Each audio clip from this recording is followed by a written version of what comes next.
அடுத்தது நம்ம கர்த்தருடைய வேத தியானத்துக்குள் கடந்து போகிறோம். போன வாரம் நான் உங்களை சந்தித்த போது சாத்தான் கடைசி காலத்தில் வேதத்திற்கு ஒரு குறி வைக்கிறான். வேதத்தை எப்படியாவது கர்த்தருடைய பிள்ளைகளின் கையிலிருந்து எடுத்துடணும், அல்லது அவர்கள் கையில் வைத்திருக்கிற வேதத்தில் பல கலப்புகளை கொண்டு வந்துடணும். ஏன்னா கடைசி காலத்தில் வேதத்திற்கு ஒரு மிக முக்கியமான ஒரு பங்கு இருக்கிறது. வேதம் என்பது வெறுமனே வாசிப்பதற்கும் பிரசங்கம் பண்ணுவதற்கும் வியாக்கியானங்கள் பண்ணுவதற்கும் புத்தகம் எழுதுவதற்கும் சபை நடத்துவதற்கு மாத்திரமல்ல. வேதத்திற்கு கடைசி காலத்தில் இன்னும் பல வேலைகள் இருக்கிறது. அதனால் சாத்தானுக்கு அது தெரியும். அதனால் இந்த கடைசி காலத்தில் வேதத்தை குறிவச்சு இந்த வேதத்தை எப்படியாவது கர்த்தருடைய பிள்ளைகளின் கையிலிருந்து நம்ம எடுத்துடணும் அப்படிங்கிறக்காக பல முயற்சிகளை செய்கிறான். சில காலங்களுக்கு முன்னால் நீங்கள் பார்த்தீங்கன்னா அரசியல், சில கட்சிகள் போன்றவைகளை பயன்படுத்தி உலக அளவில் கர்த்தருடைய வேதத்தை யாரும் பயன்படுத்தக்கூடாதுன்னு வீடு வீடாக வந்து ரெய்டு பண்ணி வீட்டுக்குள்ளே அவர்கள் வைத்திருந்த வேதத்தை எல்லாம் பறிமுதல் செய்தார்கள். அந்த வேதத்தை வாசிக்கக்கூடாது, அந்த வேதத்தை பிரசங்கிக்கக்கூடாது, அந்த பிரசங்கங்களை கேட்கக்கூடாது என்று ஆரம்பித்தாங்க. அது அந்த சூழ்நிலை இன்றைக்கும் சில உலக தேசங்களில் பல இடங்கள் நடந்து கொண்டு தான் இருக்கிறது.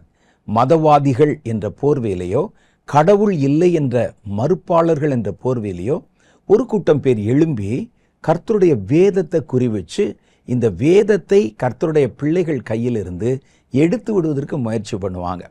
இது ராவா இருக்கக்கூடிய ஒரு தந்திரம். ஆனால் இன்னொரு தந்திரம் இருக்குது. வேதம் நம்ம கையில் இருக்கும், ஆனால் அந்த வேதம் கர்த்தர் தந்த வேதமாக இருக்காது.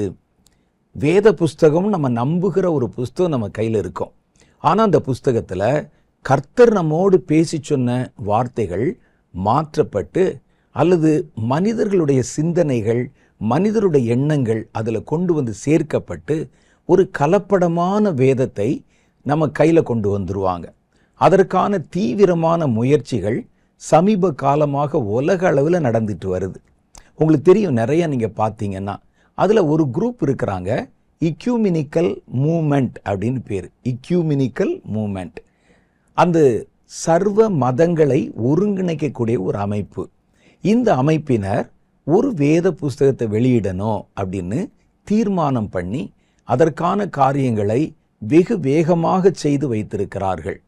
அதில் அவங்க என்ன சொல்கிறாங்கன்னு கேட்டால், எபிரெயருடைய புஸ்தகம் 1வது அதிகாரம் 1வது வசனத்தில் கர்த்தராகிய தேவன் நம்முடைய முற்பிதாக்களுக்கு பங்கு பங்காகவும் வகை வகையாகவும் தம்முடைய தீர்க்கதரிசிகளை கொண்டு முன்னறிவித்தபடியே என்ற வார்த்தையை எடுத்துக்கிறாங்க. எடுத்துட்டு அவங்க என்ன சொல்கிறாங்கன்னா, கர்த்தர் இந்த உலகத்துக்கு தம்முடைய வார்த்தைகளை பங்கு பங்காகவும் வகை வகையாகவும் நம்முடைய முற்பிதாக்களுக்கு வெளிப்படுத்துகிறார். ஆனால் நம்ம முற்பிதாக்கள் என்று சொன்ன உடனேயே எபிரெய பின்னணியில் இருக்கிறவங்களையும் யூத பின்னணியில் இருக்கிறவங்களை மாத்திரம்தான் நம்ம மனிதர்கள் என்ற கணக்கில் நம்ம எடுத்துக்கொள்ளுகிறோம். ஆனால் அதே நேரத்தில் கர்த்தர் ஆபிரகாமை அழைத்த நேரத்தில் உலகத்தின் பல பகுதிகளில் ஜனங்கள் இருந்தாங்க. இந்தியாவில் ஜனங்கள் இருந்தாங்க, ஆப்பிரிக்காவில் ஜனங்கள் இருந்தாங்க, இன்னும் பல்வேறு இடங்களில் ஜனங்கள் பரவி இருந்தாங்க. அப்போ நம்ம கையில் வச்சிருக்கிற வேதம் முழுவதும் யூதர்களுடைய முற்பிதாக்கள், இஸ்ரவேலர்களில் தோன்றின முற்பிதாக்களுக்கு கர்த்தர் வெளிப்படுத்தின வார்த்தையை வச்சிருக்கிறோம். ஆனால் அதே சமகாலத்தில் மற்ற தேசங்கள்லையும் மற்ற நாடுகள்லையும் அங்கே வாழ்ந்த ஜனங்களிடத்திலும் கர்த்தர் தம்முடைய வார்த்தைகளை அனுப்பியிருப்பார்ல, அதெல்லாம் அவங்க அவரவருடைய இனத்தில் தொகுத்து வச்சிருப்பாங்கல்ல. கர்த்தர் யூதர்களுக்கும் இஸ்ரவேலர்களுக்கும் மாத்திரமா தேவன்? அவர் எல்லாருக்கும் உலகத்தை உண்டாக்கினவர் அல்லவா? அதனால ஒவ்வொரு நாட்டிலையும் கர்த்தர் தம்முடைய வார்த்தைகளை அந்த முற்பிதாக்களுக்கு வெளிப்படுத்தி வச்சிருப்பார். ஆனால் இஸ்ரவேலர்கள் அதை ஒன்று திரட்டின போது அவங்க சம்பந்தப்பட்ட அவர்களுடைய இனத்திற்கு கொடுக்கப்பட்டதை மாத்திரம் வச்சு தான் ஒரு வேத புத்தகத்தை உருவாக்கி இருக்கிறாங்க. அதே நேரத்தில் இந்தியாவிலையும் வேதம் கொடுக்கப்பட்டிருக்கும், ஆப்பிரிக்காவிலையும் வேதம் கொடுக்கப்பட்டிருக்கும், சீன தேசத்திலையும் வேதம் கொடுக்கப்பட்டிருக்கும். அந்த முற்பிதாக்கள் அந்த காலத்தில் வாழ்ந்தவங்க கடவுளோடு கூட தொடர்பில்லாமலா வாழ்ந்திருப்பாங்க. அவர்களிடத்திலும் கர்த்தர் பங்கு பங்காகவும் வகை வகையாகவும் தம்முடைய வார்த்தைகளை வெளிப்படுத்தி பேசியிருப்பார். அதனால நம்ம இன்னைக்கு உலக சர்வ பொது மதம் என்ற ரீதியில உலகத்தில் இருக்கக்கூடிய எல்லா முக்கிய மதங்கள், எல்லா முக்கியமான பாரம்பரியமுள்ள தேசங்கள், அந்த தேசங்கள் இருக்கக்கூடிய வேதங்களை கொண்டு வந்து அதை ஒரு முழு வேத புத்தகமாக கொண்டு வந்தால் தான் கடவுள் இந்த உலகத்துக்கு சொல்ல வந்த வேதம் நமக்கு கிடைக்கும். இல்லாவிட்டால் யூதர்களுக்கும் எபிரேயர்களுக்கும் சொன்ன வேதம் தான் நம்ம கைக்கு கிடைக்கும். அதனால நம்ம என்ன செய்யணும்? உலகம் முழுவதிலும் வெளிப்படுத்தப்பட்டிருக்கிற, ஒவ்வொருவரும் நம்புகிற வேத புத்தகங்களை எல்லாம் எடுத்து வந்து அவைகளை ஆராய்ந்து ஒரு முழு வேதமாக கடவுள் இந்த உலகத்துக்கு கொடுக்க வந்த வேத எழுத்துக்களை ஒன்று திரட்டி ஒரு புஸ்தகமாக வெளியிடணும்.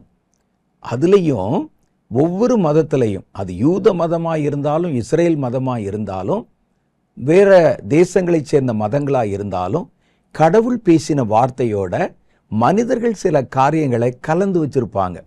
அதனால் அதையெல்லாம் நம்ம எடுத்துட்டு பியூராக கடவுள் பேசின வார்த்தை, இந்த உலகத்துக்கு பேசின வார்த்தைகளை ஒன்றிணைத்து ஒரு வேத புத்தகத்தை வெளியிடணும் அப்படின்னு ரொம்ப தீவிரமாக முயற்சி பண்ணுறாங்க.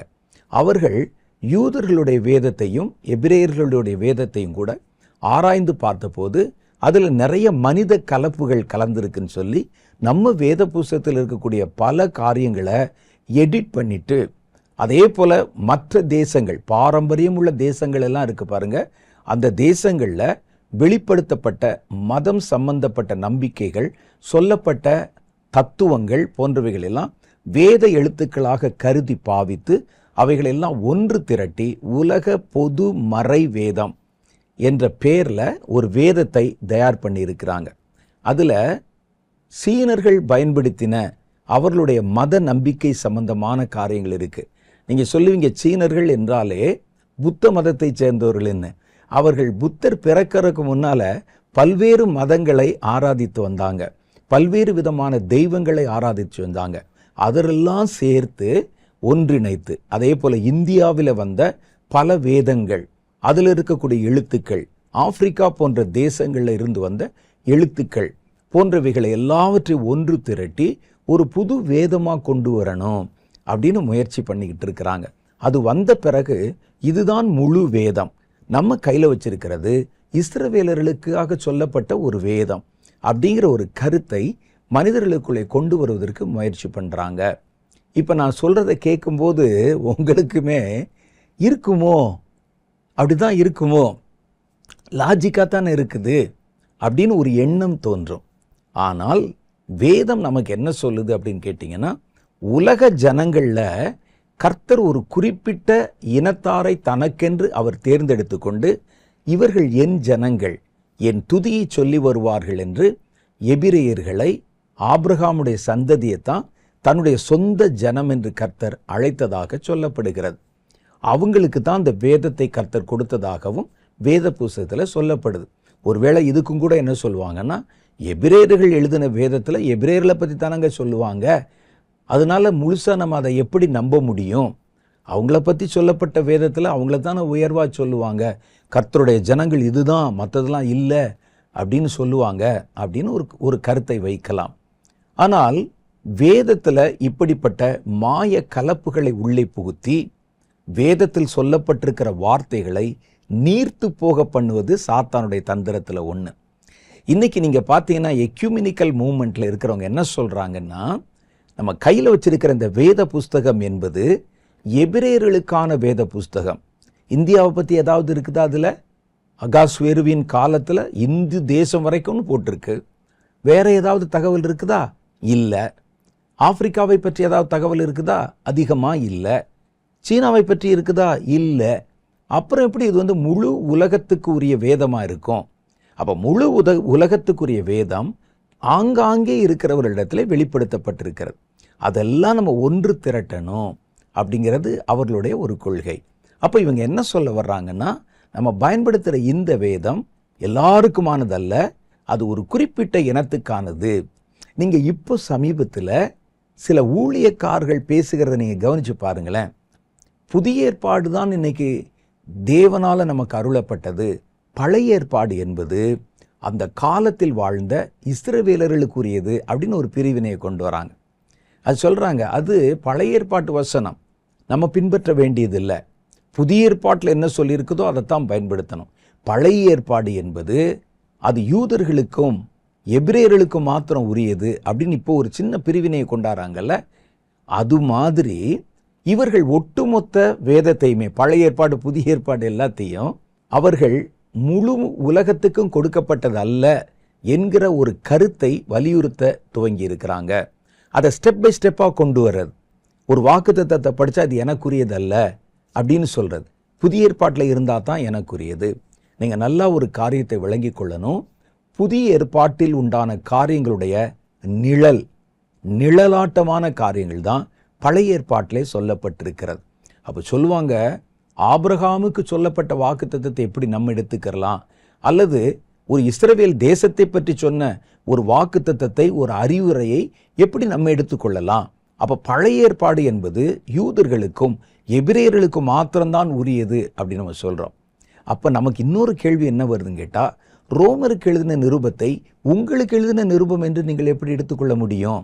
அப்புறம் கொரிந்தியருக்கு எழுதின நிருபத்தை எப்படி நீங்கள் உங்களுக்கு எழுதின நிருபம் என்று எடுத்துக்கொள்ள முடியும்? அப்போ கர்த்தருடைய வேத வசனம் முழுவதும் கிறிஸ்து இயேசுக்குள்ளே ஆம் என்றும் ஆமென் என்றும் இருக்கின்றன. அதனால் நம்ம என்ன செய்யணும், எதை எடுத்துக்கொள்ளணும், எதை நீக்கி போடணும் என்பதில் கவனமாக இருக்கணும். இது ஸ்டெப் பை ஸ்டெப்பாக நம்முடைய இருதயத்தை கருத்தேற்றம் செய்ய வைத்து பழைய ஏற்பாடு நமக்குரியது அல்ல என்று சொல்லுவாங்க. இனி அடுத்து என்ன சொல்லுவாங்கன்னா, புதிய ஏற்பாடும் நமக்குரியது அல்லன்னு சொல்லுவாங்க. அடுத்து உலக பொதுமறை என்று சொல்லப்பட்ட இந்த பொதுமறை வேதம் தான். அதில் யூதர்களுடைய வேதமும் இருக்கும், ஒவ்வொரு தேசத்தில் வந்த வேதத்தினுடைய முக்கியமான காரியங்கள் எல்லாம் அதில் இருக்கும். மனித கலப்பாய் இருக்கிற எல்லாவற்றையும் நீக்கி போட்டுவிட்டு அதில் கடவுள் பேசினதாக கருதப்படுகிற வார்த்தைகள் எல்லாம் ஒன்று சேர்த்து ஒரு உலக பொது மறையை உருவாக்கிட்டு இருக்கிறாங்க. ஏறத்தாழ உருவாக்கி முடிச்சிட்டாங்க. இனி அதை வெளி உலகத்துக்கு கொண்டு வரணும். அந்த வேலை தான் பாக்கி.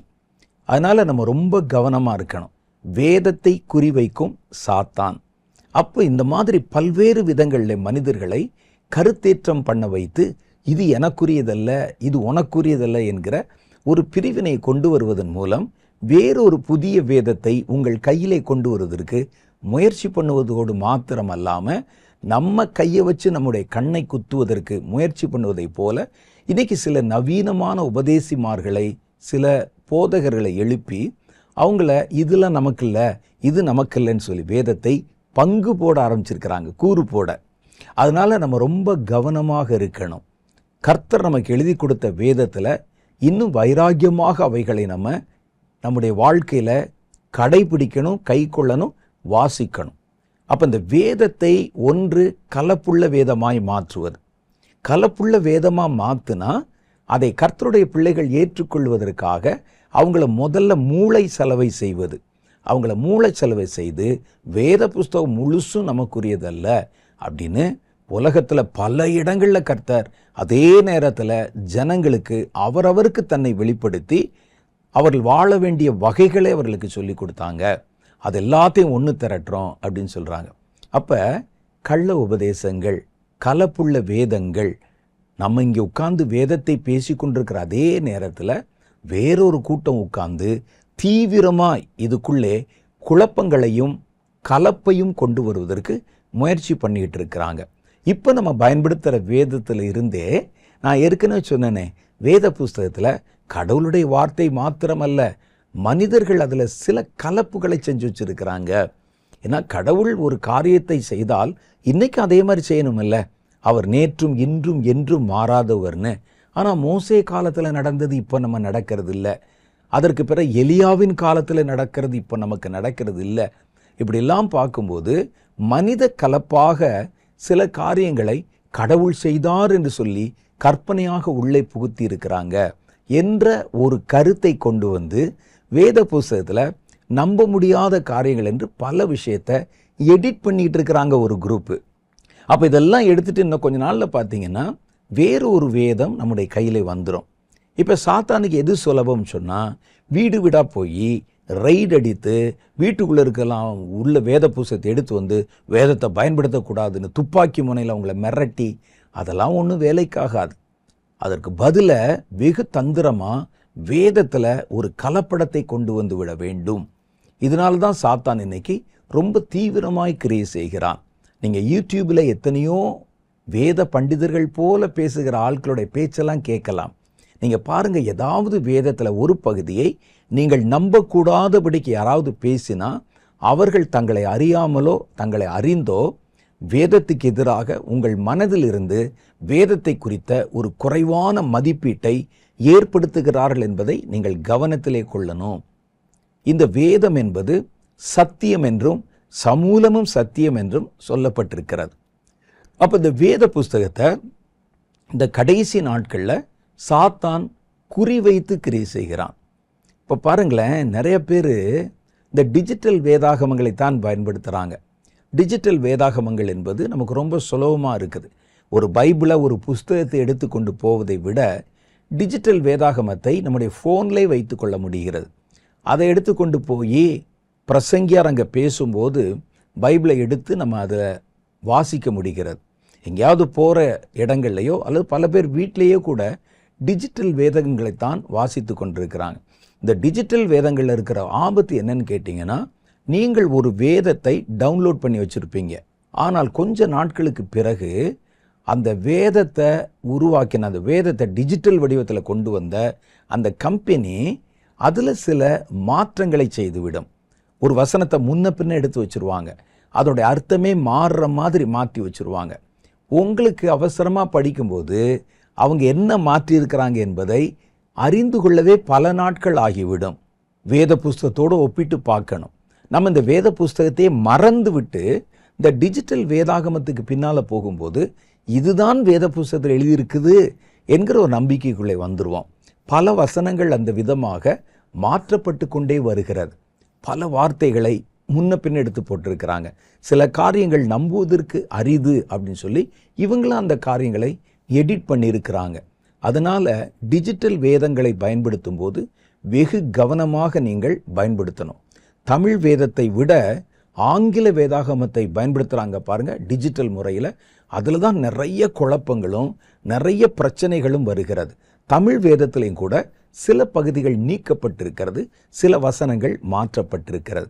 நம்ம வெறும் இந்த பைபிள் மாத்திரமே படிக்கிறதுனால அதில் உண்டாகிற மாற்றங்கள் நம்முடைய கண்களுக்கு புலனாவதில்லை. உண்மையான ஒரிஜினலோடு ஒப்பிட்டு பார்த்தா தானே இது டூப்ளிகேட்டு, இதற்கு அதற்கு வித்தியாசம் இருக்குன்னு கண்டுபிடிக்க முடியும். இப்போ இருக்கிற தலைமுறையில் கொஞ்சம் கொஞ்சமாக இந்த எழுதப்பட்ட அச்சிடப்பட்ட வேத புஸ்தகத்தை நம்முடைய கையிலிருந்து எடுத்து விட்ட ஒரு பெரிய முயற்சிக்குள்ளே நம்ம போயிருக்கிறோம். பல இடங்களில் பார்த்திங்கன்னா பிரசங்கியார்களே அந்த புல்பிட்டில் ஒரு லேப்டாப்பை வைத்து கொண்டு அதில் இருக்கிற பைபிள் வசனங்கள் எடுத்து வாசிக்கிறதை பார்க்குறோம். நான் இது உடனே தப்புன்னு சொல்லலை, ஆனால் இதில் தவறான காரியங்கள் வருவதற்கு நிறைய வாய்ப்பு இருக்கிறது. நீங்கள் முழு வேதத்தை, கர்த்தர் நமக்கு எழுதி கொடுத்த வேதத்தை உங்கள் கையில் எப்பவும் நீங்கள் வச்சுருக்கணும், அதையும் வாசிக்கணும். வெறும் டிஜிட்டல் வேதத்தை மாத்திரம் நம்பினா கொஞ்ச நாட்களில் எழுதப்பட்ட இந்த வேதாகமம் அச்சிடப்பட்டு தொகுக்கப்பட்டு கொடுக்கப்பட்ட இந்த வேதாகமம் கொஞ்சம் கொஞ்சமாக உங்கள் கையை விட்டு நழுவி போய்விடும். அதற்கு பிறகு நீங்கள் ஒப்பிட்டு பார்ப்பதற்கு அந்த வேதாகமம் நம்ம கைக்கே இருக்காது. மூணாவது காரியம் பாருங்களேன், இந்த வேதத்தை ப்ரொமோட் பண்ணுறாங்கல்ல, அதை அச்சிடுகிறார்கள், மேனுஃபேக்சரிங் பண்ணுறாங்க, டிஸ்ட்ரிபியூட் பண்ணுறாங்கல்ல, அவர்களுக்கும் நிறைய விதமான பொருளாதார சிக்கல்களையும் பிரச்சனைகளையும் கொண்டு வருவது சாத்தானுடைய ஒரு தந்திரமாக இருக்குது. நான் ஒரு முறை வேதாகம சங்கத்தைச் சேர்ந்த ஒருவரோடு உரையாடி கொண்டிருந்த போது அவர் சொன்னார், நம்ம ஒரு 500 ரூபாய்க்கு வாங்குகிற ஒரு வேத புஸ்தகம் அல்லது ஒரு 1000 ரூபாய்க்கு வாங்குகிற ஒரு வேத புஸ்தகத்தை அச்சிடுவதற்கு அதுபோல் பல மடங்கு செலவாகுமா. அதுலேயுமே இப்போ கிறிஸ்தவர்கள் வேத புஸ்தகம் ஃப்ரீயாக கிடைக்குமான்னு கேட்பாங்க. ஃப்ரீயாக கிடைக்குமா, வேத புஸ்தகம் கிடைச்சா எனக்கு 2 புஸ்தகம் வாங்கித்தாங்க அப்படின்னு சொல்லுவாங்க. ஒரு 100 ரூபா 200 ரூபா இருந்த காலத்தில் 100 ரூபாய்க்கு வேதாகமங்கள் விற்கப்பட்ட நேரத்தில் அதனுடைய அச்சக கூலி என்பது 2500 ரூபா 3000 ரூபா வரைக்கும் போகுமா. நாங்கள்லாம் பத்திரிகை புஸ்தகங்கள் எல்லாம் பிரிண்டிங் பண்ணுறோம் பாருங்கள், எங்களுக்கு தான் அதனுடைய கஷ்ட நஷ்டங்கள் தெரியும். இந்த மாதிரி காகிதங்கள் கிடைப்பது அரிது. இதை பைண்டிங் பண்ணுவது அதை விட பெரிய விஷயம். அதை இவ்வளோ பெரிய புக்கை நீங்கள் இந்த புஸ்தகத்தை நாம் வெளியிடுற மாதிரி சாதாரண அச்செழுத்துக்களில் சாதாரண பேப்பரில் வெளியிட்டால் இவ்வளோ பெரிய தலானி மாதிரி வந்துடும். இதற்குன்னு விசேஷமான பைபிள் பேப்பர்னே பேப்பர் இருக்குது. இதெல்லாம் வாங்கி அதற்கென்று தியாகத்தோடு வேலை செய்கிறவங்க இருக்கிறாங்க. எவ்வளவு நாட்கள் தான் அப்படி செய்ய முடியும்? பல இடங்களில் பலவீனமாகி பல வேதாகம சங்கங்கள், உலக அளவில் இருக்கிற வேதாகம சங்கங்கள், நிறைய வேதாகம சங்கங்கள் பலவீனமாகின்றன. இந்த பலவீனமாகிற நேரத்தை பயன்படுத்தி கொண்டு இந்த இக்யூமெனிக்கல் மூமெண்ட் போன்ற ஆட்கள் உள்ளே புகுந்து அந்த வேதாகம சங்கத்தை நாங்கள் விலைக்கு வாங்கிக்கிறோம், உங்களால் நடத்த முடியல, நாங்கள் அதை விலைக்கு வாங்கிக்கிறோம் அப்படின்னு சொல்லி வாங்கி அந்த அச்சகங்களை கையகப்படுத்துகிற முயற்சியிலையும் தீவிரமாக ஈடுபட்டிருக்கிறாங்க. அதான் அப்போ அவங்க கையில் போயிடுச்சுன்னா பாருங்களேன், டிஜிட்டல் வேதத்தில் என்னென்ன கொண்டாடுறாங்களோ அதே மாதிரி அச்சிடப்படுகிற வேதத்தில் கூட நிறைய கலப்புகளை கொண்டு வர முடியும். அப்போ இன்னைக்கு வேதாகம சங்கங்கள் இந்தியாவில் மாத்திரம் இல்லை, உலகம் முழுசும் இருக்குது. அந்த வேதாகம சங்கங்கள் பலவீனமாக இருக்கிறது. காரணம், அவர்கள் நீங்கள் வாங்குகிற விலையை விட 7 மடங்கு பிரிண்டிங் காஸ்ட் செலவழிக்கிறாங்க. செலவழித்து தான் அந்த வேத புஸ்தகத்தை வெளியிடுகிறார்கள்.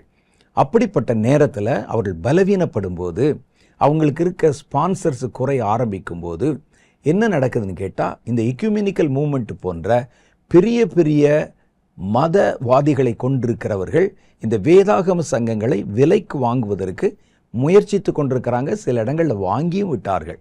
இந்த நிலை வரக்கூடாதுன்னு சொன்னால் நீங்கள் வேதாகம சங்கங்களுக்கு உதவி செய்யணும்.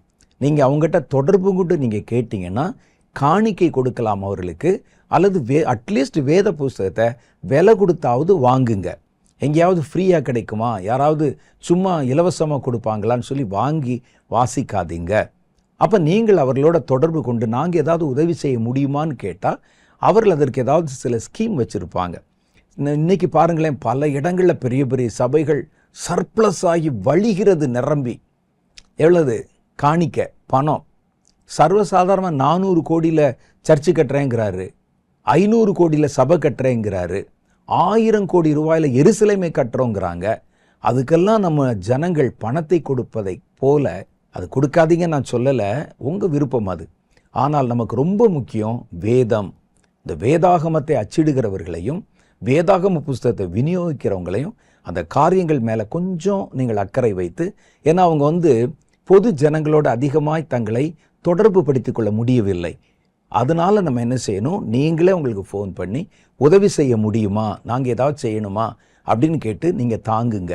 பல இடங்களில் சபைகள் என்ற பெயரில் நடத்தப்படுகிற பல இடங்களுக்கு பல்லாயிரக்கணக்கான கோடிகளை கொண்டு போய் கொட்டுவதை விட இது போன்ற இடங்களில் வச்சு வேதம் நசிந்து போகாத அளவுக்கு பாதுகாவல் செய்வது கர்த்தருடைய பிள்ளைகளான நம்முடைய கடமையும் பொறுப்புமாக இருக்கிறது.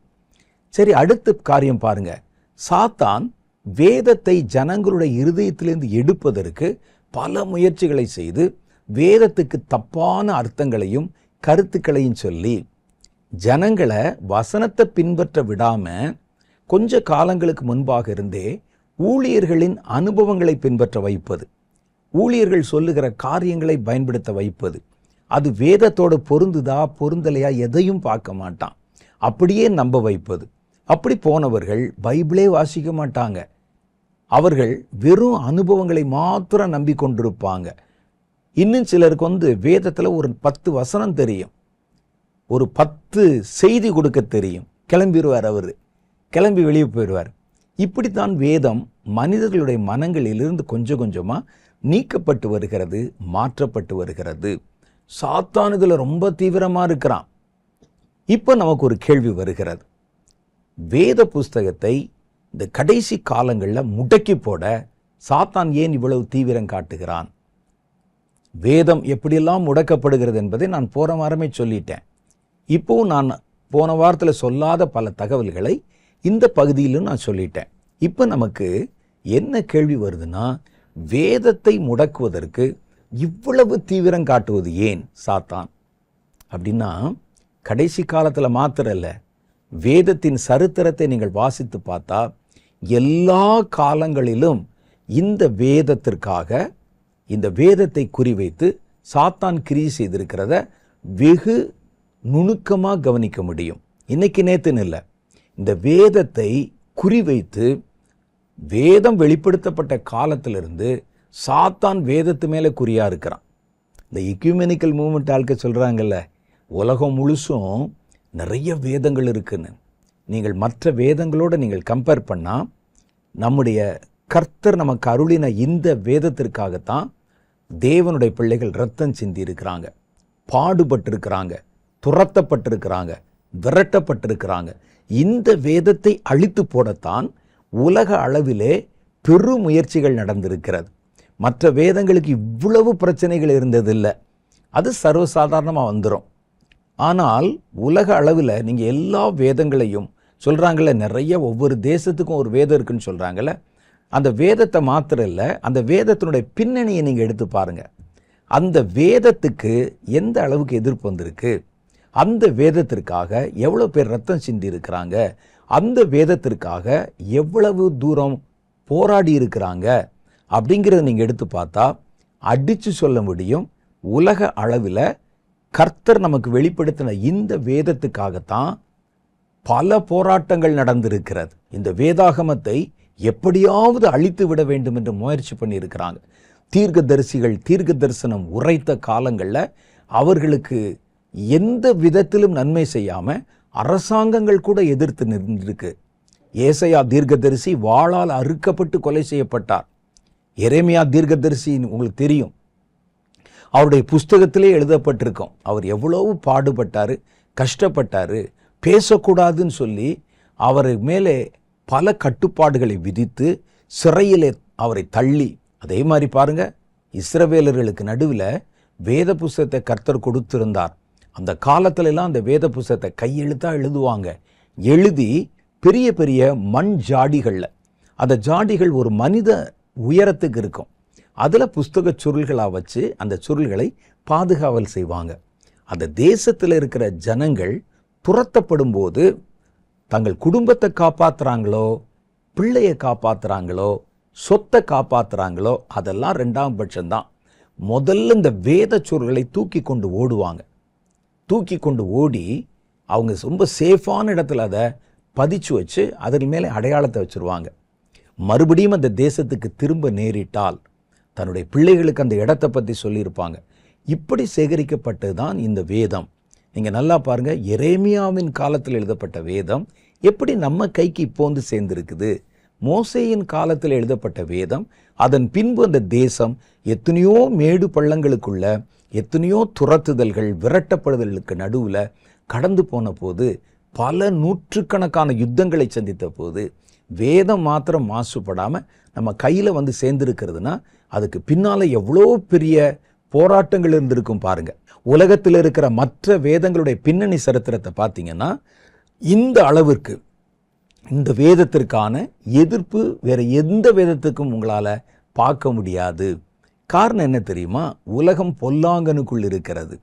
பொல்லாங்கன் ஒரு காரியத்தை எதிர்த்தானாலே அது கண்டிப்பாக கர்த்தருடையதாக தான் இருக்கும். அப்போ கர்த்தருடைய வார்த்தை வந்துடக்கூடாது என்று இன்றைக்கு நேற்றல்ல, அவன் துவக்க காலம் முதற்கொண்டே இந்த வேதத்திற்கு எதிராக கிரியை செஞ்சிருக்கிறான். இந்த வேதத்திற்காக நெருப்பு வைத்து கொளுத்தப்பட்டவர்கள் எத்தனை பேர், இந்த வேதத்தை கைவிடும்படிக்கு அவர்களை மிருகங்களுக்கு இரையாக்கப்பட்டவர்கள் எத்தனை பேர், நீங்கள் கையில் வச்சிருக்கிற அந்த வேதத்துக்கு பின்னால் எத்தனை பேருடைய ரத்தம் இருக்குதுன்னு உங்களுக்கு தெரியுமா? எத்தனை பேர் கொல்லப்பட்டிருக்கிறாங்க தெரியுமா? இதெல்லாம் தாண்டித்தான் இந்த வேதாகமம் நம்முடைய கைகளில் வந்து சேர்ந்திருக்கிறது. ரொம்ப ஆச்சரியமான காரியம், ரொம்ப ஆச்சரியமான விஷயம். 100 வயது உள்ள யோவான் பத்மு என்ற ஒரு தீவில், அது கடும் குளிர் இருக்கிற ஒரு தீவு இப்பவும் இருக்கு. மலைகள் சூழ்ந்த ஒரு இடம், கடும் குளிர் மைனஸில் இருக்கும். அங்கே சிறைப்பிடிக்கப்பட்ட, ரோமர்களால் சிறைப்பிடிக்கப்பட்ட கைதிகளை நாடு கடத்திடுவாங்க. நாடு கடத்தி அங்கே கொண்டு போய் விட்டுருவாங்க. அங்கே பார்த்தீங்கன்னா ஆள் அரவமற்ற இடம், குளிர் ஒரு பக்கம், அடிப்படை வாழ்வாதாரம் இல்லாத ஒரு இடம். அந்த இடத்துல அவர்கள் மனநிலை பாதிக்கப்பட்டு தங்களை தாங்களே கொன்று ஒழித்து கொள்வார்களாம். நிறைய கைதிகள், நிறைய பேர் அங்கே கொண்டு போய் விடுவாங்க. அவங்க ஒருத்தருக்கு ஒருத்தர் அடிச்சுக்கிட்டு சண்டை போட்டுக்கிட்டு அவங்களுக்கு ஒரு முறையான உணவு வசதி ஒன்றும் இருக்காது. அவர்களை கடுங்காவல் தண்டனையில் வச்சுருப்பாங்க. இப்படிப்பட்ட இடத்துல 100 வயது உள்ள ஒரு பெரியவருக்கு கர்த்தர் வெளிப்படுத்தின விசேஷம் என்ற புஸ்தகம் எப்படி நம்ம கைக்கு வந்தது?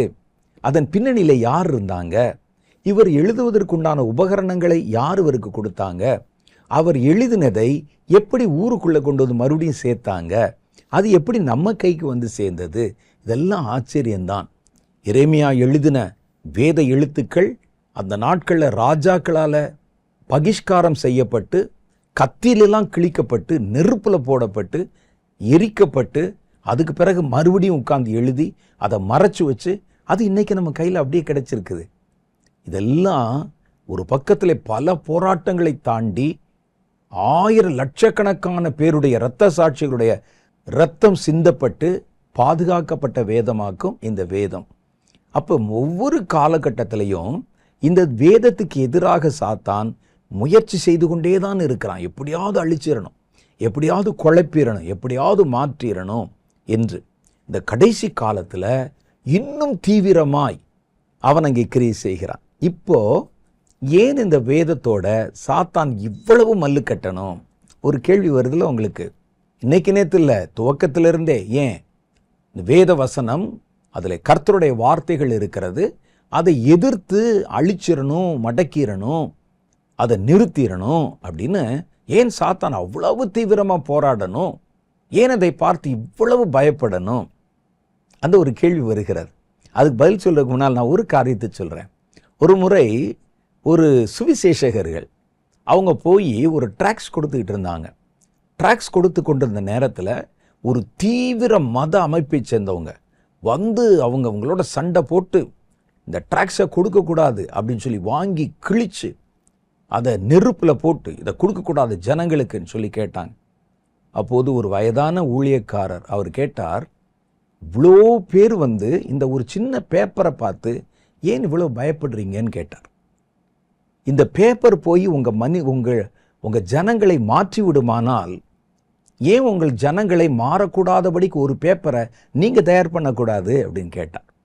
இந்த ஒரு சின்ன பேப்பரு உங்கள் ஊருக்குள்ளே கொண்டு போய் கொடுத்தா அந்த ஊரை இதை மாற்றிவிடும் என்று நீங்கள் பயப்படுறீங்க. அப்போ இந்த பேப்பருக்கு ஏன் நீங்கள் இவ்வளோ பயப்படுறீங்கன்னு கேட்டார். உண்மை அதுதான். சாத்தான், நம்ம பாருங்கள், ஒரு சாதாரண பைபிள் என்று தான் நம்ம நினைக்கிறோம். சில இடத்துல பார்த்தீங்கன்னா லெஃப்ட் ஹேண்டில் தூக்கி கொண்டாந்து போடுவோம், ஒரு டேபிளில் வைப்போம், அல்லது பக்கத்தில் எங்கேயாவது அந்த சர்ச்சுக்கு போகிற நேரத்தில் நம்ம போய் தேடுவோம். இதனுடைய மதிப்பு நமக்கு தெரியாது. ஆனால் சாத்தான் ஏன் இதை கண்டு இவ்வளோ பயப்படணும்? இதை எப்படியாவது கிள்ளி எடுத்துறணும்னு சொல்லி ஏன் யோசிக்கணும்? அந்த ஊழியக்காரர் கேட்டது நியாயம் தானே. ஒரு பேப்பரை பார்த்து நீ ஏன்பா பயப்படுற? இந்த பேப்பர் போய் உங்கள் ஊரில் இருக்கவங்களுடைய வாழ்க்கையை மாற்றிடுமா? அவங்க இதுவரைக்கும் காலகாலமாய் பின்பற்றி கொண்டு வந்த மத நம்பிக்கையை மாற்றிடுமா? அப்படி மாற்றிருன்னு சொன்னால் நீங்கள் பின்பற்றுகிற மத நம்பிக்கை இருக்குல்ல, அதை ஒரு பேப்பரில் அச்சடிங்க, நீங்கள் கொண்டு வந்து கொடுங்க, எங்களுக்கே கூட கொடுங்க, சர்ச்சில் வந்து கொடுங்க. நாங்கள் பயப்படுவதில்லை. அது உண்மைதான். நான் வந்து இஸ்ரேல் தேசத்துக்கு போகும்போதும் இன்னும் சில தேசங்களுக்கு போகும்போதும் வேறு மதத்தை சேர்ந்தவங்க, இஸ்ரேலெல்லாம் பார்த்தீங்கன்னா நிறைய பேர் வேறு மதத்தை சேர்ந்தவங்க அந்த ரோட்டோரங்களில் நின்று வருகிறவர்களுக்கு தங்களுடைய மத பிரச்சார அந்த பிரசுரங்களை கொடுப்பாங்க. நான் யார்கிட்டையும் ஹர்ட் பண்ண மாட்டேன், நாங்கள் அதெல்லாம் வாங்க மாட்டேன்னு சொல்ல மாட்டேன். கொடுத்தாங்கன்னா சந்தோஷத்தோடு வாங்கிக்கிடுவேன். அவன் கொடுக்கறது சரியா தப்பா என்பது வேற. அவன் நம்ம மேலே ஒரு அக்கறை வச்சு தான், நமக்கு தெரிஞ்சது அவனுக்கும் தெரியட்டுன்னு தான் கொடுக்குறான். அவனுடைய உணர்வுகளை புண்படுத்த வேண்டாம் என்று பல புஸ்தகங்களை நான் வாங்கியிருக்கிறேன். கொடுத்துருக்குறாங்க என்கிட்ட. வந்து இது எங்களுடைய மத நூல், எங்களுடைய நம்பிக்கை, இதை நீங்கள் வாசித்து பாருங்கன்னு சொன்னால் சரி கொடுங்கன்னு வாங்கியிருக்கேன். ஏன்னா எனக்கு தெரியும், நீங்கள் எந்த புத்தகம், எந்த பத்திரிகை, எந்த பேப்பர் கொடுத்தாலும் இந்த வேதத்தை என் மனதிலிருந்து யாரும் எடுக்க முடியாது. இந்த வேதம் என்ன என்பது எனக்கு தெரியும். ஆகவே நான் எதை பார்த்தும் பயப்பட வேண்டிய அவசியம் இல்லை. ஆகவே தான் அந்த ஊழியக்காரர் கேட்டார், ஏன்பா நீ பயப்படுற? உங்களுடைய கருத்துக்களை இதே மாதிரி ஒரு புஸ்தகம் அடித்து நீ கொண்டு வந்து கொடு, எங்கள் சர்ச்சில் கூட கொண்டு வந்து கொடுவேன், நாங்கள் அதை குறித்து எங்களுக்கு பயம் இல்லை. அப்போ அவங்களுக்கு தெரியுது, அவர்கள் எதிர்ப்பதும் கொடுக்கக்கூடாதுன்னு தடுப்பதும் அது வேதத்துக்கு கிடைத்த வேதத்தினுடைய பலத்துக்கும் வல்லமையும் அவர்கள் ஒத்துக்கொள்ளுகிறார்கள் என்பதைத்தான் அது காட்டுகிறது. இது வந்தா நம்ம ஊர் மாறிடும், ஜனங்கள் மாறிடுவாங்க.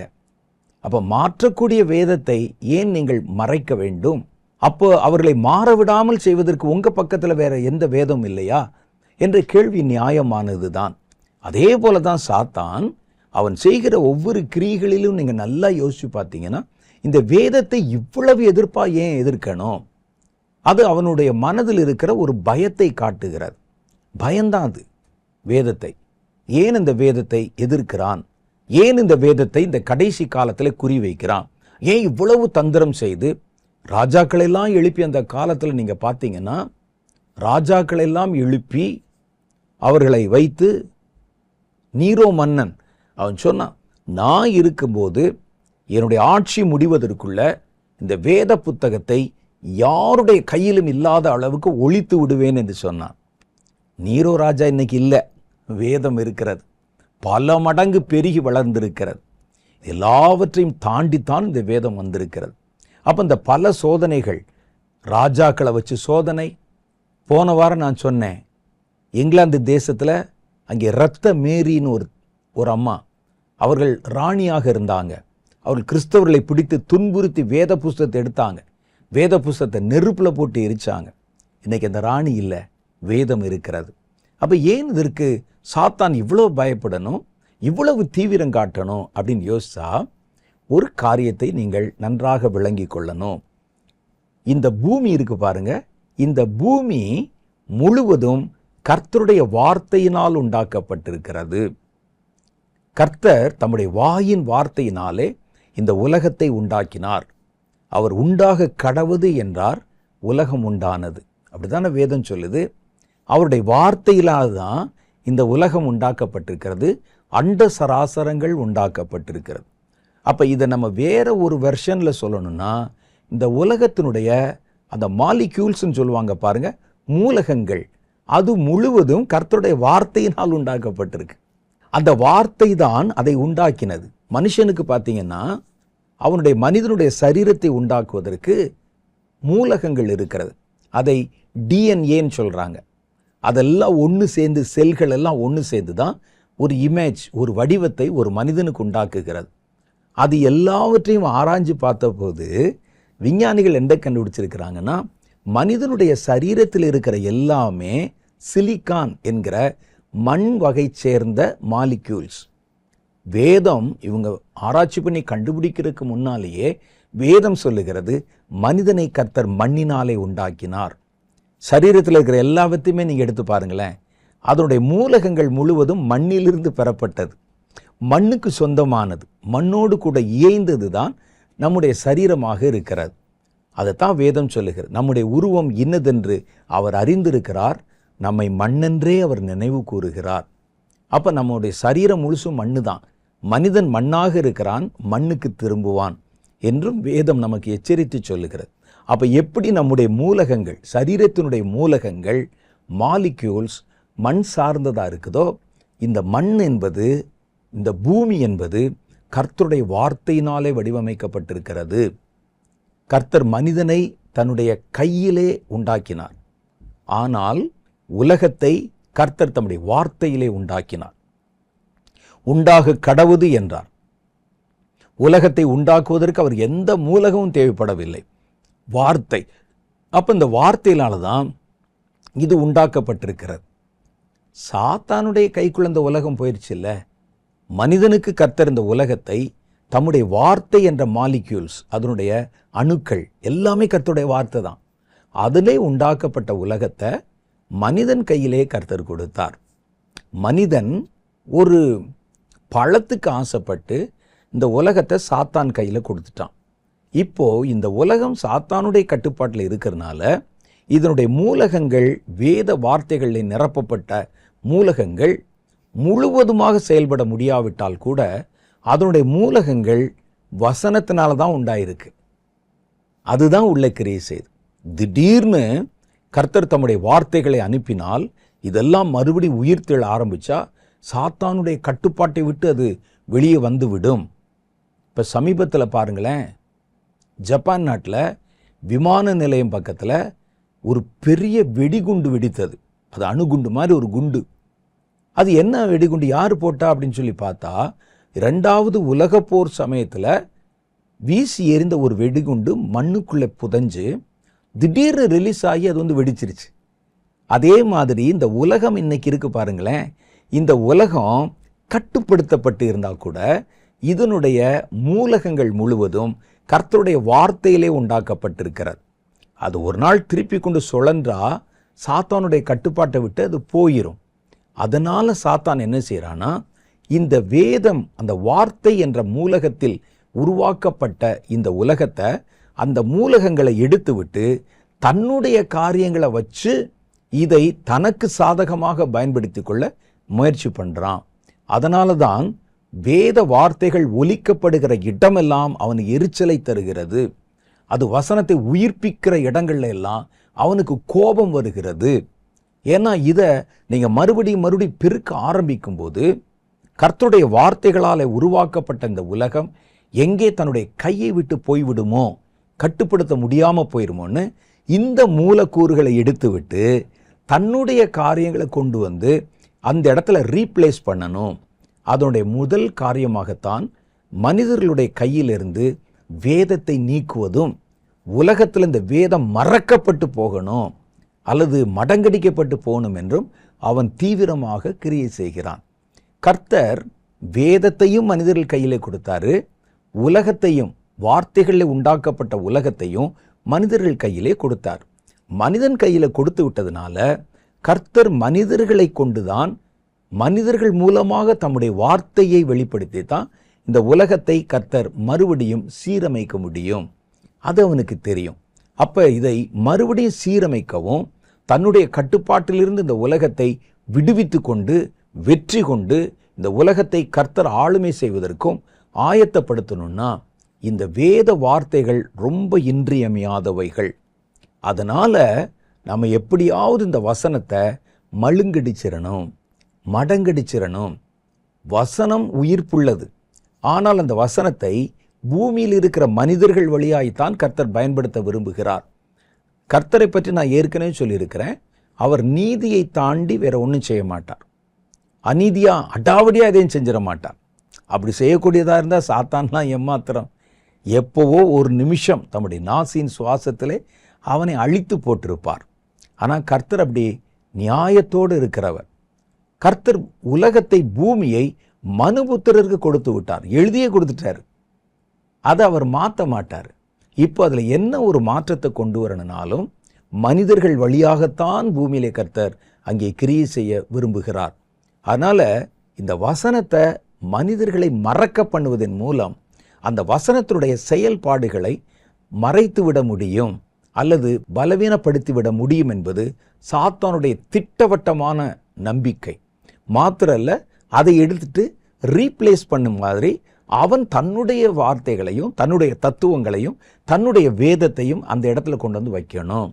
அதனால என்ன ஆகும்னு கேட்டால், பூமியினுடைய மூலகங்கள் மாற்றப்பட்டு அது சாத்தானுடைய கைப்படிந்ததாக, நிரந்தரமானதாக மாற்றப்பட்டுரும் என்பது சாத்தானுடைய ஒரு குருட்டு நம்பிக்கை. ஆனால் கர்த்தராகிய தேவன் தம்முடைய வேதத்தை குறித்து வைராக்கியம் உள்ளவராக இருக்கிறார் என்பதையும் நீங்க மறந்துடக்கூடாது. இதனால தான் நம்ம என்ன சொல்றோம்னா, வசனத்தை உங்களிலிருந்து பிரிக்க முற்படுகிற எதையும் நீங்க நம்பாதீங்க. ஒரு ஆராதனைக்கு போறீங்க, அது ஆராதனை உங்களை வசனத்தை மறக்க வைத்து விடுகிறது. வேதத்தின் பக்கம் உங்களை திரும்ப ஒட்டாமல் தடை செய்து விடுகிறது. அதுதான் அவனுக்கு வேணும். அவங்க எதையாவது பாடட்டும், ஆடட்டும், குதிக்கட்டும், பாஷையில பேசட்டும், என்ன வேணாலும் செய்யட்டும், வசனத்தை மாத்திரம் அவர்கள் பின்பற்றக்கூடாது. இன்னைக்கு பாருங்களேன், வசனம் அருகி போனதை பார்க்கிறோம். ஆனால் கர்த்தர் இந்த வசனம்தான் இந்த உலகத்தினுடைய மூலகங்கள். நீங்க நல்லா புரிஞ்சுக்கங்க, இதை மாற்றப்பட்டால் உலகத்தினுடைய அஸ்திபாரமே அசைந்து மாற்றப்பட்டு போய்விடும். அப்ப அந்த வேதம் இருக்கிற வரைக்கும் தான் அந்த உலகத்துக்கு சேஃப். இந்த வேதத்தினால்தான், வார்த்தையினால்தான், கர்த்தருடைய வசனத்தினால்தான் உலகம் உண்டாக்கப்பட்டிருக்கிறது. அப்ப நீங்க நல்லா ஒரு காரியத்தை கவனிக்கணும். வேதத்தை விட்டு உங்கள் நம்பிக்கையை திருப்புகிற எந்த பிரசங்கத்தையும் நீங்கள் மறுதலித்து விடுங்கள். வேதத்தை விட்டு உங்களை பிரிக்க முற்படுகிற எந்த ஆக்டிவிட்டீஸும் நீங்கள் ஏற்றுக்கொள்ளாதிருங்கள். நாங்கள் போனோம், அதான் நான் அடிக்கடி சொல்லுவேன், ஒரு சர்ச்சுக்கு போனீங்களா, 3 மணி நேரம் உட்கார்ந்துருந்தீங்களா, முடிச்சு வரும்போது இன்னைக்கு நாள் நான் கர்த்தரை பற்றி என்ன தெரிந்து கொண்டேன், வேதத்தை பற்றி என்ன தெரிந்து கொண்டேன், கொஞ்சம் யோசிச்சு பாருங்க. இன்னைக்கெல்லாம் நீங்கள் பார்த்தீங்கன்னா வெறும் கொண்டாட்டங்கள், ஆர்ப்பரிப்புகள், சத்தங்கள், ஊளை, அர்த்தமே இல்லாத ஊளை சத்தங்கள், அதை பற்றிலாம் வேதத்தில் போட்டு நான் இன்னொரு தடவை சொல்கிறேன். அதெல்லாம் ஆண் கத்துறது இதெல்லாம் இருக்குது. இதெல்லாம் கொஞ்சம் கொஞ்சமாக நம்மை வேதத்தை மறக்க பண்ணி விடுகிறது. சில இந்த மாதிரி ஆட்கள் வேதத்தை எடுத்து வியாக்கியானம் பண்ணுறேன்னு சொல்லி ஊன்னு சொல்லி ஓடுவான். நீங்கள் கடைசியில் பார்த்தீங்கன்னா அது உண்மைக்கு புறம்பான வார்த்தைகளாக இருக்கும். இன்னும் சிலர் இருப்பாங்க, நல்லா அவங்களுக்கு பிரசங்கம் பண்ண முடியும், ஆனால் சமீப காலங்களில் பார்த்தீங்கன்னா அவர்கள் மாறி போய் தேவையில்லாத காரியங்களை பேச ஆரம்பித்திருக்கிறத நம்ம பார்க்குறோம். இதெல்லாம் என்னென்னா வேதத்தை விட்டு உங்களை திசை திருப்புகிற காரியம். இன்னும் சிலர் பாருங்கள், அந்த ஊழியக்காரன் அப்படி செய்கிறாரு, இந்த ஊழியக்காரன் அங்கே ஈசிஆரில் ஒரு பெரிய பங்களா வாங்கியிருக்கிறாரு, இந்த ஊழியக்காரனுடைய பேங்க்கில் இவ்வளோ பணம் இருக்குது அப்படின்னு சொல்லும்போது அந்த நிகழ்ச்சிகளை பார்ப்பதற்கு பல்லாயிரக்கணக்கான பேர் போட்டி போட்டு பார்க்குறாங்க. நம்முடைய கவனம் இப்போது எந்த ஊழியன் எங்கே போகிறான், என்ன வாங்குகிறான், எப்படி இருக்கிறான் என்கிற பக்கம் போகுது ஒழிய நம்ம வசனத்தை பார்க்கறதும் இல்லை, வார்த்தையை பார்க்கறதும் இல்லை. உங்கள் கவனத்தை வேதத்திலிருந்து வேற எது மேலே வேணுமானாலும் திருப்பலாம். என்டர்டெயின்மெண்ட் மேலே திருப்பலாம், குறை சொல்லுதல் மேலே திருப்பலாம். கேட்டால் உடனே பவுல் குறை சொல்லலையான்னு சொல்லுவாங்க. பொழுதன்னைக்குமா இதுவே தானா? இதனால் என்ன நடக்கும் என்று நீங்கள் யோசிக்கிறீர்கள்? இதில் என்ன நடக்கிறதுன்னு கேட்டால், ஜனங்களுடைய இருதயம்தான் வேதத்தை விட்டு, வேதத்தை ஆராய்வதை விட்டு, இந்த ஊழியக்காரன் அவன் போட்டிருக்கிற சட்டை எவ்வளோ இருக்கும், அவர் கையில் கட்டிருக்கிற வாட்ச் எவ்வளோ இருக்கும், அப்படி இதெல்லாம் பற்றி யோசிக்க ஆரம்பித்து அவர்களுக்கு வேதத்தில் இருக்கிற சுவை போய், நம்பிக்கை போய், அதை ஃபாலோ பண்ணுறதை விட்டு பொழுதன்னைக்கு இதே தேடிட்டு இருப்பாங்க. யூடியூப் தளங்களில் நான் அதிகமாக பார்க்கறதில்ல. யூடியூப் தளங்களில் நீங்கள் போய் பாருங்கள், சில நண்பர்கள் ஏதாவது வித்தியாசமாக யாராவது பேசுனா 1-2 அனுப்பி வைப்பாங்க, அவ்வளோதான்.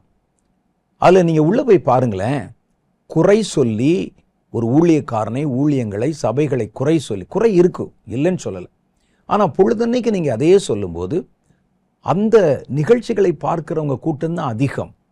ஒருத்தர் சொல்கிறார், நான் வசனம் பேசினேன், 400 வியூஸ் எனக்கு தாங்கலை, ஆனால் நான் இந்த ஊழியக்காரர் இப்படி செய்கிறார் அப்படி செய்கிறார்னு பேசினேன் பாருங்கள், 40,000க்கு மேலே போகுது ஒவ்வொரு நிகழ்ச்சியும் அப்படின்னு சொல்கிறார். வரட்டும், அப்போ 40,000 பேர் யார் என்ன செய்கிறாங்கங்கிறத பார்க்குறத கவனமாக இருக்கிறாங்க. அப்போ இதன் மூலம் அந்த ஊழியக்காரர் திருந்துவாரான்னு கேட்டால் இல்லை. அந்த ஊழியக்காரருடைய ஊழியத்தை ஃபாலோ பண்ணுறவங்க திருந்தி இருக்கிறாங்களான்னு கேட்டால் இல்லை. அங்கே போகிறவங்க போயிட்டு தான் இருக்கிறாங்க. சமீபத்தில் நான் பார்த்த ஒரு காரியம் உண்மையிலே தப்பான ஊழியம்தான். அமெரிக்காவில் இன்னார் தான் பிரசிடெண்ட்டாக வருவாங்க என்று டொனால்டு ட்ரம்ப்பை பற்றி பேசினாங்க. அதுக்கு தீர்க்க தரிசனம் உரைத்தார்கள். தீர்க்க தரிசனம் உரைத்து நான் போனேன், பார்த்தேன், எக்காலம் முழங்குகிறது, கர்த்தர் ஒரு பெரிய ஒரு உடன்படிக்கை எடுத்துக்கொண்டு வருகிறார், அதில் பார்த்தா ட்ரம்ப் பேர் இருக்குது, பரலோகத்தில் வாசிட்டாங்க, டிக்ளேர் பண்ணிட்டாங்க, அவர்தான் அப்படின்லாம் சொன்னாங்க. வரல. எல்லா ஊடகங்களிலும் இவர்கள் கள்ள தீர்க்கதரிசின்னு எல்லாரும் ஃபோட்டோவை போட்டு பேசினாங்க, இவங்க சொன்னது நடக்கலை அப்படின்னு சொன்னாங்க. நான் இப்போ ஒரு கேள்வி கேட்குறேன், அவங்க ஊழியம் நின்று போய் விட்டதா? அவங்கள இப்போ யாருமே ஃபாலோ பண்ணலையா? அவங்க சர்ச்சை அடைச்சிட்டு போயிட்டாங்களா? இல்லை, அது வழக்கம் போல் இயங்கி கொண்டிருக்கிறது. இன்னும் சொல்லணும்னா வழக்கத்துக்கு மேலே வளர்ந்துருக்குதே. அப்போ நீங்கள் எவ்வளோதான் செய்தாலும் அந்த ஊழியக்காரன் மாறப்போகிறது இல்லை. அவர்களை குருட்டு நம்பிக்கையாக பின்பற்றுறாங்கள, அவங்களும் மாறப்போகிறது இல்லை. ஆனால் நீங்கள் பண்ணுகிற இந்த காரியத்தினால உண்டான ஒரே ஒரு விளைவு என்னென்னா, இந்த ஜனங்கள் இருக்கிறாங்கல்ல, அவர்களுக்கு இந்த மாதிரி இந்த புரணின்னு சொல்லுவாங்க, கிராமத்தில் புரணி பேசுகிறது, ஒரு ஆளை முன்னால் போகவிட்டு பின்னால் பேசுவாங்கள்ல, இந்த காசிப்ஸ், அதன் பின்னால் தான் ஜனங்கள் இன்றைக்கி போகிறாங்க நிறையா. இது யாரையும் திருத்துகிற நோக்கத்தில் செய்யப்படுவதாக தெரியவில்லை. பவுல் சொல்லுவது திருத்துவதற்கான நோக்கம், இப்போ இருக்கிற வியூஸை பெருக்கிறதுக்கான நோக்கம். அதாவது நம்ம நல்லா விளங்கி கொள்ளணும். அங்கே குறை இருக்கிறது, அவங்க தப்பாக உபதேசிக்கிறாங்க, சொல்லக்கூடாது நான் சொல்லலை, ஆனால் நீங்கள் அதை தாண்டி வேறு எதையுமே சொல்லுவதில்லையே.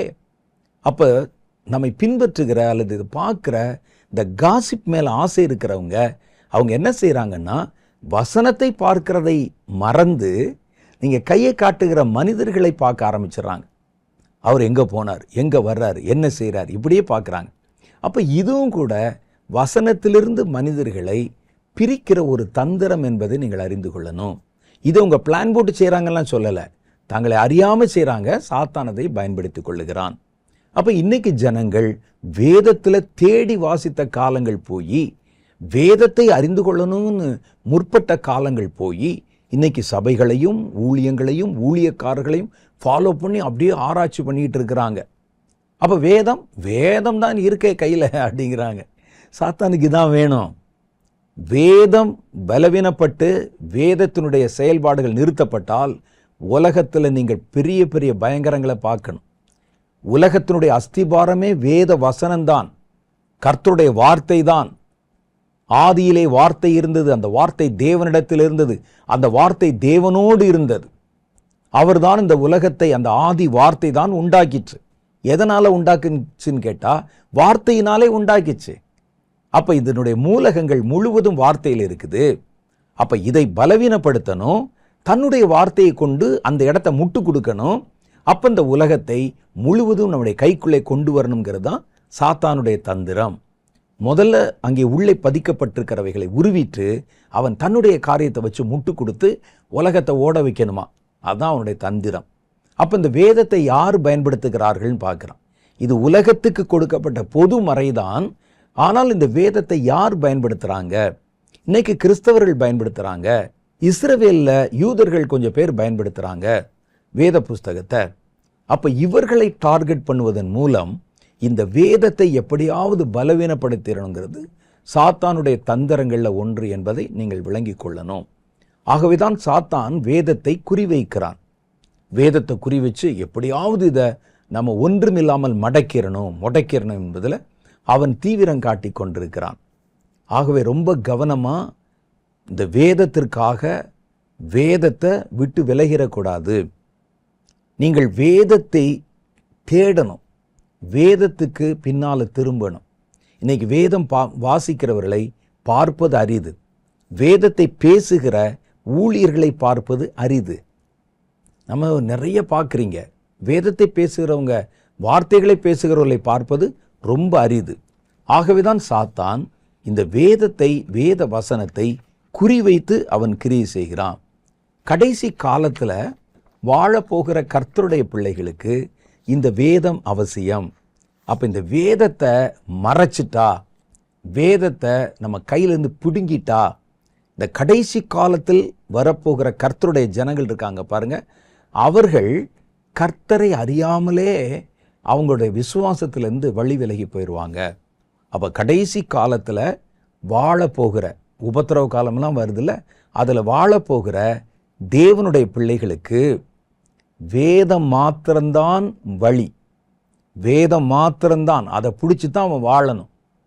பாருங்க, உபத்திரவ காலத்தில் நான் ஏற்கனவே சொல்லியிருக்கிறேன், உபத்திரவ காலத்தில் சபை எடுத்துக்கொள்ளப்பட்ட பின்பும் இயேசு கிறிஸ்து இந்த உலகத்துக்கு இறங்கி வரும்போது அவரை எதிர்கொண்டு போகிற அல்லது இயேசு கிறிஸ்துவை ஏற்றுக்கொள்ளுகிற ஒரு கூட்டம் விசுவாசிகள் இந்த உலகத்தில் இருப்பாங்க. மத்தேயு சுவிசேஷம் 24வது அதிகாரத்தில் சொல்லப்படுகிறது, அவர் மறுபடியும் வானத்தில் திரும்ப வரும் பொழுது அவர் தம்முடைய தூதர்களுக்கு கட்டளை கொடுப்பார். அவங்க பூமியினுடைய 4 திசைகளிலிருந்தும் தம்மால் தெரிந்து கொள்ளப்பட்டவர்களை கூட்டி சேர்ப்பாங்க. அது கர்த்தருடைய 2வது வருகையிலே நடக்கிற ஒரு காரியம். அப்போ இந்த கூட்டி சேர்க்க போகிற பரிசுத்தவான்கள் இருக்காங்கல்ல, இவங்க இந்த 7 வருஷ உபத்திரவ காலத்தை தாண்டி வந்தவங்க. இந்த 7 வருஷ உபத்திரவ காலத்தில் சபை எடுத்துக்கொள்ளப்பட்ட பின்பு இவர்களை பாதுகாப்பது கர்த்தருடைய வேதம்தான். ஏன்னா அந்த நாட்களில் வெளிப்படுத்தும் விசேஷம் 13வது அதிகாரம் சொல்லுகிறது, அந்தி கிறிஸ்துவனுடைய முத்திரையை பெற்றவன் தவிர ஒருவனும் விற்கவும் கொள்ளவும் கூடாதபடி சாத்தான் செய்தான். அப்போ ஒருத்தன் விற்க முடியாது, வாங்க முடியாது. ஆனால் 7 வருஷம் உயிர் பிழைக்கணும் கர்த்தருடைய பிள்ளைகள். அவனுடைய முத்திரை வாங்காம எப்படி கர்த்தருடைய பிள்ளைகள் உயிர் பிழைக்க முடியும்? அதுக்கு வேதம் ஒரு வசனம் சொல்லுது, மனுஷன் அப்பத்தினால் மாத்திரமல்ல கர்த்தருடைய வாயிலிருந்து புறப்படும் ஒவ்வொரு வார்த்தைகளினாலும் பிழைப்பான். அப்போ இந்த 7 வருஷத்தில் நீங்கள் பார்த்தீங்கன்னா கர்த்தருடைய வார்த்தையினால தான் அவர்கள் பிழைப்பார்கள்.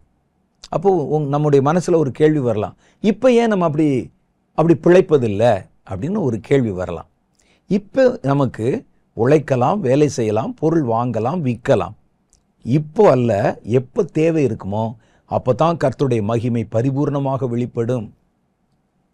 எப்போ தேவை இருக்குதோ அப்போ தான். வேதம் சொல்லுது, 40 வருஷம் வனாந்தரத்தில் அவர்கள் வழி நடந்து வந்தார்கள். தினம் கர்த்தர் வானத்திலிருந்து மன்னாவை பொழிய பண்ணினார். இப்போ வரைக்கும் அது பெய்தான் பாருங்க. அவர்கள் வாக்குத்தத்தம் பண்ணப்பட்ட கானானுக்குள்ளே நுழைந்த மறுநாளிலே வானத்திலிருந்து மன்னா விழுவது நின்று போயிற்று என்று வசனம் சொல்லுது. இனி நீங்கள் தான் வேலை செய்யணும். ஒரு இக்கட்டான நேரத்தில் நீங்கள் வரும் பொழுது கர்த்தர் இயற்கைக்கு மேற்பட்ட காரியத்தில் நம்மை கவனிக்கிறார், போஷிக்கிறார். இந்த உபத்திரவ காலம் வரும்போது பாருங்க, அந்த நேரத்தில் நீங்கள் அரிசி, பருப்பு, புளி எதுவும் வாங்க முடியாது. முத்திரை வேணும்.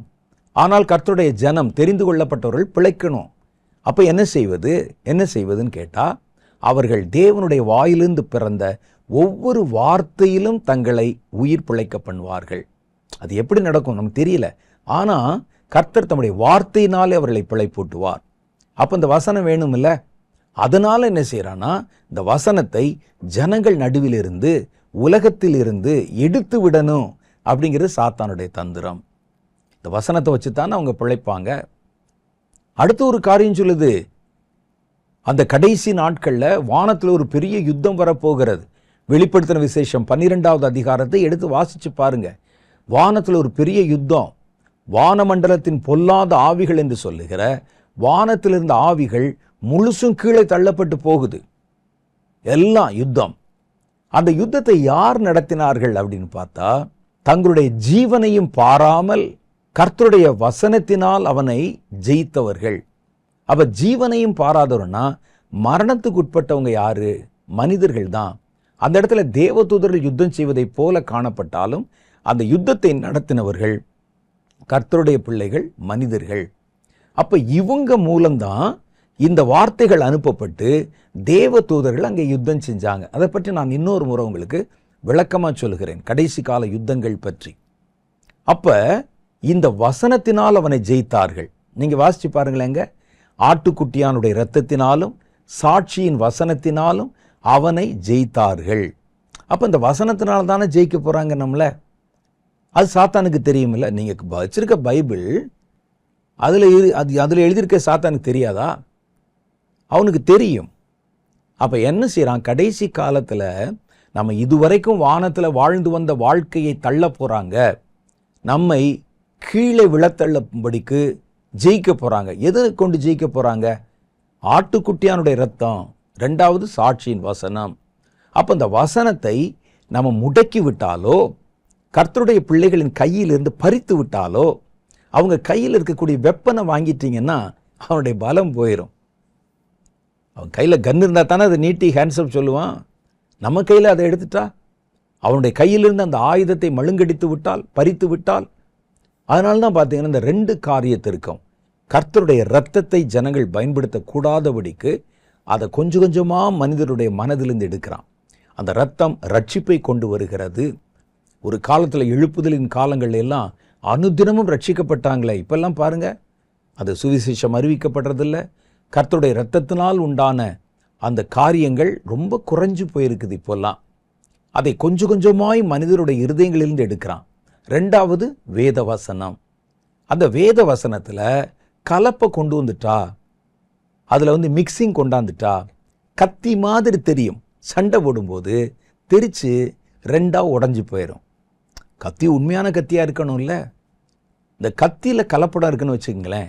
கத்தி செய்வதற்காக பயன்படுத்தக்கூடிய உலோகத்தில் ஒரு கலப்படத்தை உள்ளே வச்சுட்டான் சாட்சியின் வசனத்தில். அதை வச்சு நீங்கள் எப்படி சண்டை போடுவீங்க? அது டம்மி கத்தியாக தானே இருக்கும். சினிமாவில் சண்டை போடுறாங்களே, ஒரு ட்ராமாவில் சண்டை போடுறாங்களே, அது மாதிரி தானே இருக்கும். அதை வச்சு என்னை எப்படி தள்ள முடியும் என்று சாத்தான் நினைத்து கொண்டு வேத வசனத்தில் கலப்பை கொண்டு வந்து விட்டால் இது எப்படி ஆயுதமாக பயன்படும்?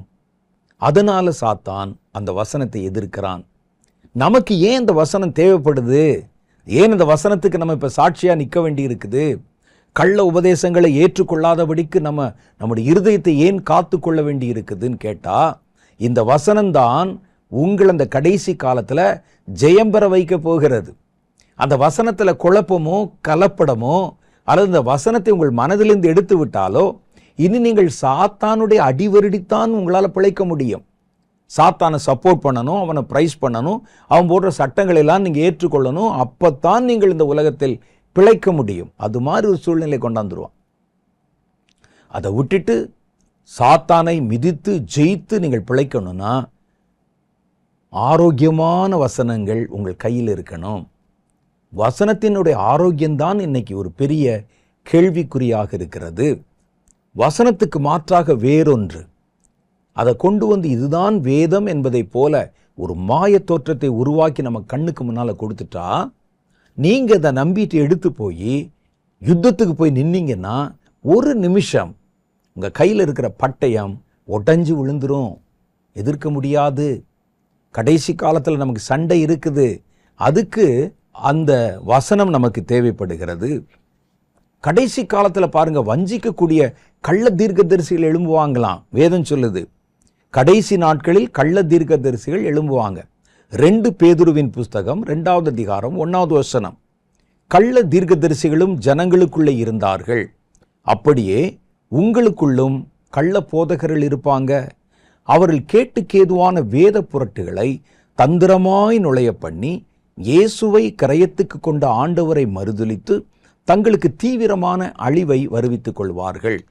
இவங்கெல்லாம் கடைசி காலத்தில் எழும்புவாங்க. இவங்களை நீங்கள் எப்படி அடையாளம் கண்டுபிடிப்பீங்க அப்படின்னா, நீங்கள் கர்த்தருடைய வேதத்தை அறிந்து அந்த வேதத்தினால நீங்கள் ஞானம் உள்ளவர்களாக இருந்தால் அதை கண்டுபிடிச்சிருவீங்க. அதை கண்டுபிடிக்க வேண்டிய பொறுப்பை கர்த்தர் நமக்கு கொடுத்திருக்கிறார். 1 யோவான் புஸ்தகம் 4வது அதிகாரம் 1வது வசனம் பாருங்களேன். பிரியமானவர்களே, உலகத்தில் அநேகம் கள்ள தீர்க்கதரிசிகள் தோன்றி இருப்பதினால் நீங்கள் எல்லா ஆவிகளையும் நம்பாமல் அந்த ஆவிகள் தேவனால் உண்டானவைகளோ என்று சோதித்து அறியுங்கள். அப்போ சோதித்து அறிகிற வேலை யாருக்கு கொடுத்துருக்கா? நமக்கு கொடுத்துருக்குறாங்க. எப்படி, எதை வச்சு சோதிச்சு அறிவீங்க? நீங்கள் உண்மையான ஆரோக்கியமான தேவனுடைய வசனத்தில் அது சேருகிறதா என்று பார்ப்பீங்க. அதுதான் ஒரு உரைகள். ஒரு இரத்தத்தை பரிசோதனை பண்ணும்போது பாருங்களேன், அதில் கலப்பதற்கு சில கெமிக்கலை உள்ள ஊற்றுவாங்க. அப்போ தான் அதில் இருக்கிறத நம்ம கண்டுபிடிக்க முடியும். அதே போல் இந்த கள்ளர்களை கண்டுபிடிக்கணும்னா அதை கண்டுபிடிப்பதற்கு நமக்கு ஒரு மூலகம் தேவைப்படுதில்ல, அதுதான் கர்த்தருடைய வசனம்.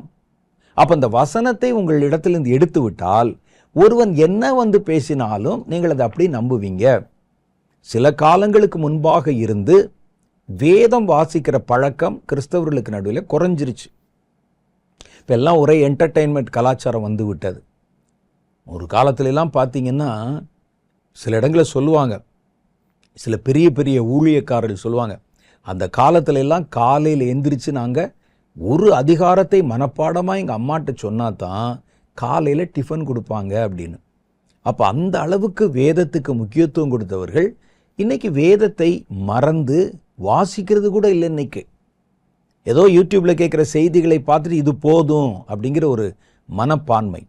இப்படி இந்த வேதத்தை அவர்கள் மறக்க ஆரம்பித்த பிறகு இன்னைக்கு மேடையில் பகிரங்கமாய் வந்து எதை வேண்டுமானாலும் பேச முடிகிறது. எதை வேண்டுமானாலும் அதை அப்படியே ஜனங்கள் ஏற்றுக்கொண்டு நம்பி கைதட்டுறாங்க. அப்போ கைதட்டுகிறவன் அதை எப்படி ஏற்றுக்கொள்கிறான் அப்படின்னு கேட்டால், அவனுக்கு வேத வசனத்தின் வெளிச்சம் இல்லை. அவன் அந்த வசனத்தை புரிந்து கொள்ளவில்லை. அந்த வசனத்தோடு இங்கே பேசுகிறவருடைய பேச்சை ஒப்பிட்டு பார்க்கவில்லை. ஆகவே அவர்கள் சொல்லப்படுகிற எல்லாவற்றையும் உண்மை என்று நம்பி விடுகிறார்கள். அவர்களை சோதித்து பார்த்து அறியக்கூடிய ஆற்றல் அவர்களுக்கு இல்லை. ஏன்னா வேதம் அவருடைய மனசிலும் இல்லை, அவருடைய கையிலும் இல்லை, அவருடைய வாசிப்பிலும் இல்லை. அப்போ வேதத்தை முடக்கி போடுவதன் மூலம் ஜனங்களை தான் சொல்லுகிற எல்லாவற்றையும் நம்ப வைப்பதற்காக கள்ள போதகர்களை எழுப்பி அவங்க வார்த்தையை திரளான பேர் நம்பி பின்பற்ற வைப்பதற்காக முதல்ல வேதத்தை நம்ம கையிலிருந்து எடுத்துடுறான். வேதத்தை மறக்க பண்ணி விடுகிறான். வேதம் நமக்கு கடைசி காலத்தில் ஏன் தேவைன்னா, நீங்கள் கால் வச்ச இடத்துல எல்லாம் கள்ள ஊழியர்கள், கள்ள தீர்க்கதரிசிகள் இனி வர்ற காலத்தில் நீங்கள் பாருங்கள், அப்படி தான் இருக்கும், அப்படி தான் பேசுவாங்க. இதுதான் ஊழியம், இதுதான் வார்த்தை, இதுதான் வசனம்னு எல்லா காரியங்களை, பொல்லாத காரியங்களை கொண்டு வந்து விதைப்பாங்க. கர்த்தருடைய வசனம், வார்த்தை உங்களிடத்தில் இல்லைன்னா நீங்கள் இவைகளை இனம் கண்டுகொள்ள முடியாது. நல்லா தானப்பா இருக்குன்னு சொல்லுவீங்க, எவ்வளோ சந்தோஷமாக இருக்குன்னு சொல்லுவீங்க, மனதை வருடுகிறதேன்னு சொல்லுவீங்க. அதில் உள்ள ஒன்றுமே இருக்காது.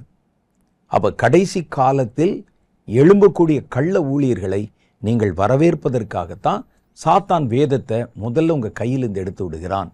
அந்த கள்ள ஊழியர்களின் மாய வலையிலே நீங்கள் சிக்கிக்கொள்ளாதபடிக்குத்தான் உங்களுக்கு வேதம் அவசியப்படுகிறது. வேத வசனத்தினால் மாத்திரம்தான் நாம் இவைகளை அறிந்து கொள்ள நமக்கு சாத்தியம் இருக்கிறது. கடைசி காலத்தில் உங்களுக்கு நியாயமாய் கிடைக்க வேண்டிய காரியங்களுக்கு கூட போராடித்தான் நீங்கள் ஜெயிக்க வேண்டும். நம்முடைய காரியங்களை வாய்க்க பண்ணக்கூடாதபடிக்கு செய்கிற கிரியைகள் அதிகம். அதனால் அந்த கடைசி காலத்தில் உங்கள் கிரியைகள் உங்களுக்கு வாய்க்கணும், நீங்கள் புத்திமானாய் நடந்து கொள்ளணும்னா வேதம் உங்களை விட்டு பிரியாமல் இருக்கணும். கர்த்தர் யோசுவாவுக்கு சொன்ன ஆலோசனை நான் உங்களுக்கு வாசித்து காட்ட விரும்புகிறேன். யோசுவா 1 அதிகாரம் 8வது வசனம். அந்த நாட்களில் முழு வேதாகமும் கிடையாது, நியாயப்பிரமாண புஸ்தகம்தான் கர்த்தர் முதல்ல வேதமாக அவர்களுக்கு எழுதி கொடுத்தார். அவர் சொல்றாரு பாருங்க, 1வது அதிகாரம் 8வது வசனத்தில், என் தாசனாகிய மோசே உனக்கு கற்பித்த நியாய பிரமாணத்தின் படியெல்லாம், அப்படின்னா அந்த இடத்துல வேதத்தின் படியெல்லாம் என்று நீங்கள் எடுத்துக்கொள்ளணும். கற்பித்த வேதத்தின் படியெல்லாம் செய்ய கவனமாயிருக்க மாத்திரம் மிகவும் பலம் கொண்டு திடமனதாயிரு. அதை வாசித்து அதுபடி செய்ய மாத்திரம் கவனமாயிரு, பலத்தோட இரு. ஏன்னா அது செய்யணும்னா பலம் வேணும் நமக்கு. நீ போகும் இடமெல்லாம் புத்திமானாய் நடந்து கொள்வதற்கு அதை விட்டு வலது இடது புறம் விலகாதிருப்பாயாக. அப்போ ஆவிக்குரிய ஒரு புத்திமான், உலகத்திலையும் புத்திமானாக இருக்கணும்னா நீங்கள் கர்த்தருடைய வேத வசனத்தில் வலதுபுறம் இடதுபுறம் விலகாமல் இருக்கணும். இந்த நியாயப்பிரமாண புஸ்தகம் அல்லது இந்த வேத புஸ்தகம், ஏன் இந்த வேத புஸ்தகம் சொல்கிறேன்னா, அந்த நாட்களில் நியாயப்பிரமாண புஸ்தகம் தான் இருந்தது, முழு வேதாகமும் அப்போ இல்லை. இந்த நியாயப்பிரமாண புஸ்தகம் உன் வாயை விட்டு பிரியாதிருப்பதாக, இதில் எழுதியிருக்கிறவைகளின் படியெல்லாம் நீ செய்ய கவனமாயிருக்கும்படி இரவும் பகலும் அதை தியானம் செய்வாயாக. அப்பொழுது நீ உன் வழியை வாய்க்க பண்ணுவாய், அப்பொழுது புத்திமானாய் நடந்து கொள்ளுவாய்.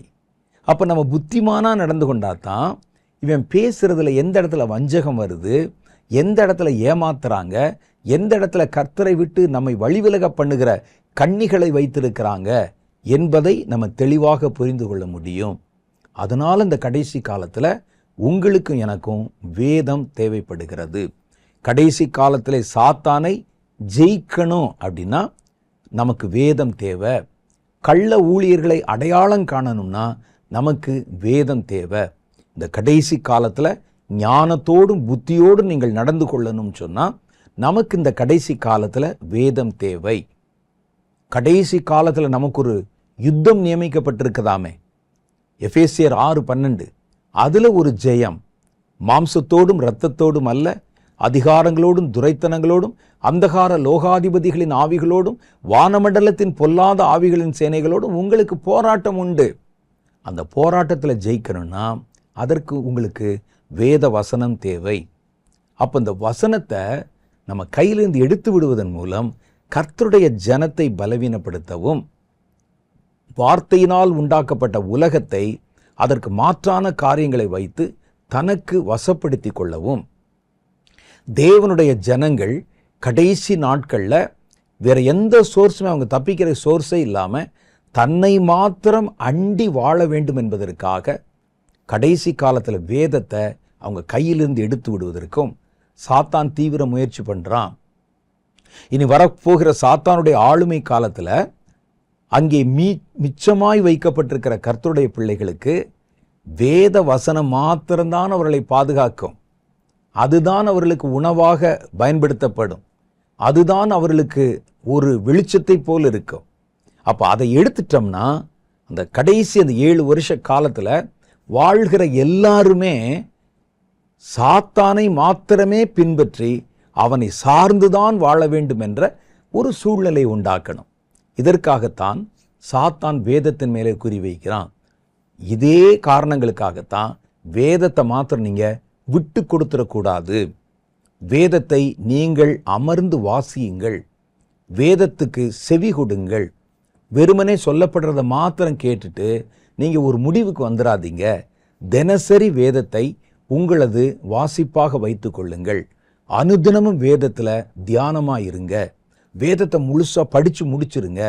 ஏன்னா அந்த வேதத்தை சீக்கிரமே நம்முடைய கைகளிலிருந்து பிடுங்குவதற்கும் கலப்புள்ள வேதத்தை கொண்டு வந்து வைத்து விடுவதற்கும் பலமான திட்டங்கள் அரங்கேறி கொண்டிருக்கின்றன. வேதம் உங்க கையில இருக்கிற வரைக்கும் தான் உங்களுக்கும் எனக்கும் பாதுகாப்பு என்பதை அறிந்து கொள்ளுங்கள். வேதத்தை போல வேற ஒன்று உங்க கையில் இருந்துச்சுன்னா அது கத்தி மாதிரி இருக்கும், கத்தி இல்லை. பட்டயம் மாதிரி இருக்கும், அது பட்டயம் அல்ல. உணவு மாதிரி இருக்கும், அது உணவு அல்ல. உங்களை பிழைப்பூட்டுவது போல இருக்கும், ஆனால் அது உங்களை சாகடித்து விடும். ஆகவே தேவனுடைய வசனத்துக்கு நில்லுங்க, வார்த்தைக்கு நில்லுங்க. கர்த்தருடைய வருகை சமீபம். சாத்தானுடைய தந்திரங்களை ஜெயிக்க கர்த்தருடைய வேதம் நமக்கு அவசியம். கண்களை மூடி ஒரு சின்ன ஜெபம் பண்ணுவோமா? ஜெபம் பண்ணுவோம். அன்பும் இரக்கமும் நிறைந்த எங்கள் பரலோக பிதாவே, உம்முடைய வேதமே எங்கள் மன மகிழ்ச்சி. உம்முடைய வேதமே வெளிச்சம் என்று நாங்கள் அறிந்திருக்கிறோம். அந்த வெளிச்சத்திலே நாங்கள் எப்பொழுதும் எங்களது ஜீவனை பாதுகாத்து கொள்ள உதவி செய்தருளும்.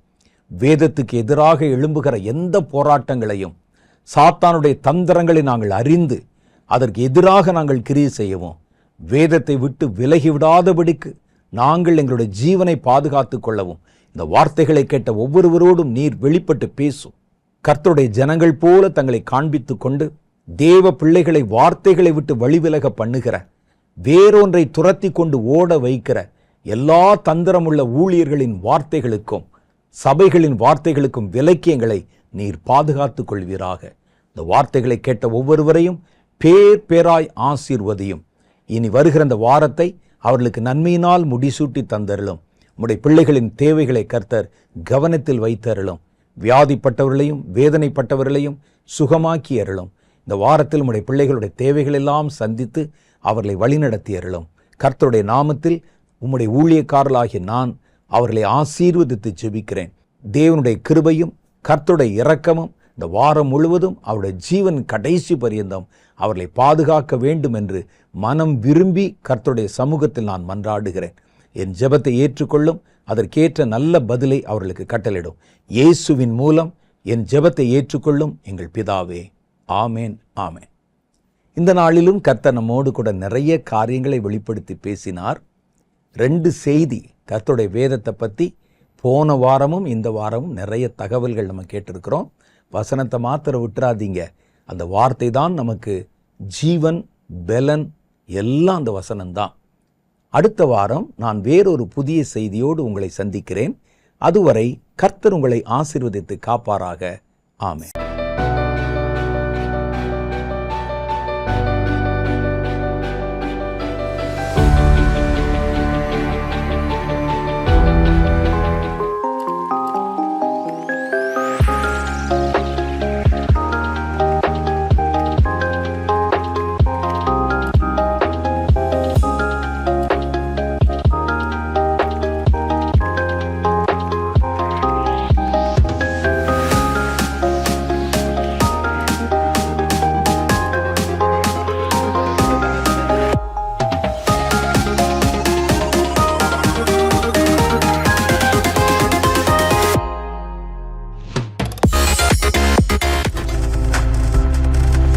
நீங்கள் பார்த்துக் கொண்டிருப்பது உங்கள் ஜாய் டிவி. உங்கள் துக்கம் சந்தோஷமாய் மாறும்.